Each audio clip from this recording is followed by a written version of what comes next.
পটুকিয়াকৈ প্ৰেছমিট দিবলগীয়া হয়। আজি বঙাইগাঁও জিলাৰ আক্ৰাচুৰ ক্ষিতিজ গোটৰ জিলাৰ সভাপতি সঞ্জীৱ ৰায়ৰ দ্বাৰা এক প্ৰেছ মিট দেখা পালোঁ আৰু প্ৰেছ মিটত তেখেতে বিভিন্ন কথা কৈছে, লগতে মোৰ যি এলিগেশ্যন আনিছে সেই কথাখিনিয়ে এক দুৰ্ভাগ্যজনক।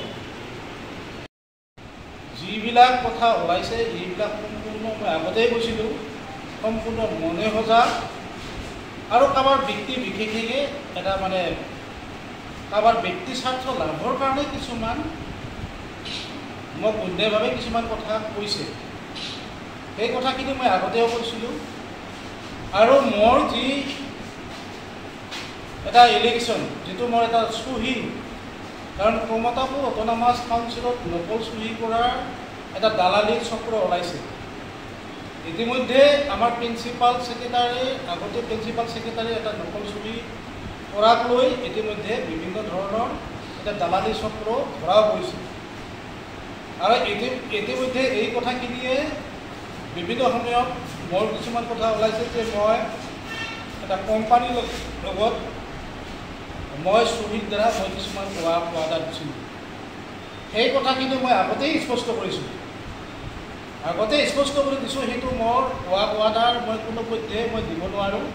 এজন কমতাপুৰ অট'নমাছ কাউন্সিল চেয়াৰমেনে কোনো ৱাদাৰ দিব নোৱাৰে। এইটো সম্পূৰ্ণ সকলোৱে জানে, এইটো সম্পূৰ্ণ অফিচিয়েলি এটা ব্যৱস্থা। অফিচিয়েলি ব্যৱস্থা হ'লে ইয়াৰ যিহেতু এডমিনিষ্ট্ৰেটৰ কথা আছে, ইয়াত প্ৰিন্সিপালৰ চহী লাগিবই।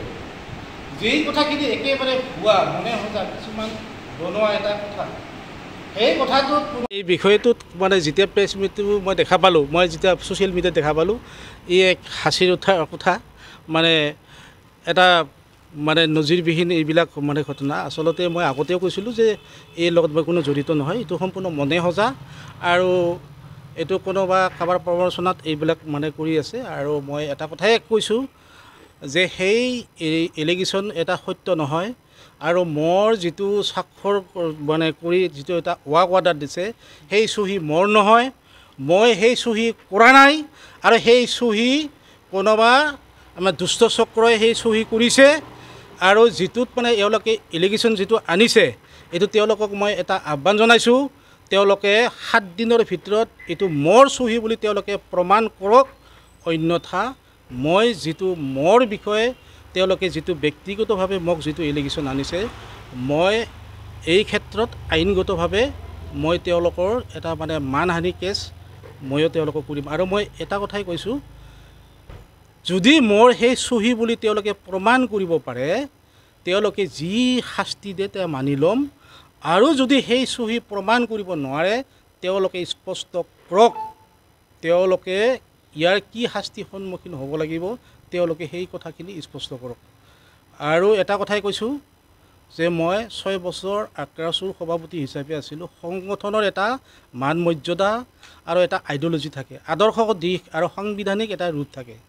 কিন্তু যিটো দেখা পাইছোঁ যে এটা সংগঠন, জাতীয় সংগঠন, খুব যি সংগঠনক আমি অতিমাত্ৰা সন্মান কৰোঁ, সেই সংগঠনৰ আজি যিটো চিদিলি বিদিলি, সেই সংগঠনৰ যিটো এটা পৰিস্থিতি, এইটো লাজৰ বিষয় হৈছে।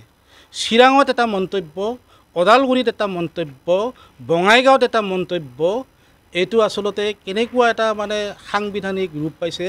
মই আহ্বান জনাম, জাতীয় সংগঠন এনেকুৱা এটা ভেলকিবাজি আৰু কাবাৰ চক্ৰান্তত, কাবাৰ পকেটত সোমোৱাই যিহকে পায় তিহকে বক্তব্য নাৰাখিবৰ কাৰণে মই তেওঁলোকক আহ্বান জনাইছোঁ। আৰু এই সংগঠনৰ প্ৰতি এটা মোৰ সন্মান আছে। এই সংগঠনটো অতি শীঘ্ৰে এটা সুস্থ পৰিৱেশত এটা আইডিঅ'লজিৰ জৰিয়তে যিহেতু এটা সংগঠন চলে আৰু এটা সাংবিধানিক এটা ৰূপ ধৰে, এই সাংবিধানিক মৰ্যাদা তেওঁলোকক উজুত ৰাখিবৰ কাৰণে মই তেওঁলোকক আহ্বান জনাইছোঁ। যোৱা কেইদিনমান আগত আমি চাইছিলোঁ যে অসমৰ মুখ্যমন্ত্ৰী হিমন্ত বিশ্ব শৰ্মাই এটা মন্তব্য কৰিছিল যে গকুল বৰ্মন ডাঙৰীয়া দ্বিতীয় বিবাহৰ পক্ষত আবদ্ধ হৈছে।